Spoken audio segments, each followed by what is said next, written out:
Al-man qu'on pourrait traduire par la redevabilité. Qu'est-ce que c'est que Al-man? Allah subhanahu wa ta'ala nous le cite dans le verset, on nous dit, en nous disant Ya ayyuhalladhina amanu la tubtilu sadaqatikum bil manni wal adha. Ô vous qui avez cru, n'annulez pas vos aumônes avec Al-man et Al-adha. Al-man, la redevabilité, c'est le fait de rappeler à celui à qui on a donné quelque chose qu'on le lui a donné.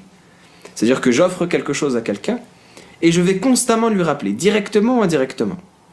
Je vais dire, il est beau le vêtement que tu as, pour lui rappeler que c'est moi qui lui ai donné. Souviens-toi, quand tu étais dans la difficulté, qui est-ce qui t'en a sorti? Pour lui rappeler que c'est moi qui étais là et qui lui ai donné de mon argent ou qui l'ai soutenu. N'est-ce pas moi qui t'ai accordé tout cela? Et ça, c'est Al-man.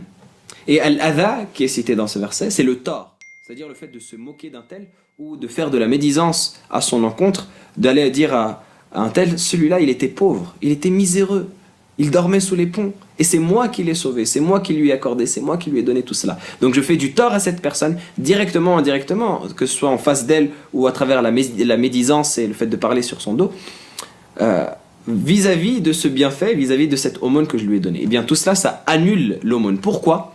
Parce que ce sentiment de redevabilité fait que l'on n'est pas serein dans le bienfait qu'on a reçu. Qu'on ne peut pas profiter de manière sereine de ce don et de cette donation qui nous a été accordée. Donc Allah subhanahu wa ta'ala ici nous mentionne la même chose. فَلَهُمْ أَجْرٌ غَيْرُ مَمْنُونَ. Ils auront une récompense qui n'est même pas diminuée ni entachée par cette redevabilité, c'est-à-dire qu'ils se sentiront maîtres de leur royaume. On leur accordera le paradis avec tout ce qu'il contient, toutes les richesses qu'il contient, dans sa largesse, sans leur faire penser une seule seconde qu'ils sont redevables de quoi que ce soit. Bien qu'on est redevable.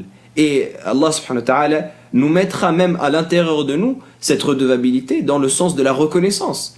N'est-ce pas qu'il est cité dans le hadith authentique que la respiration des gens du paradis, ce sera la louange.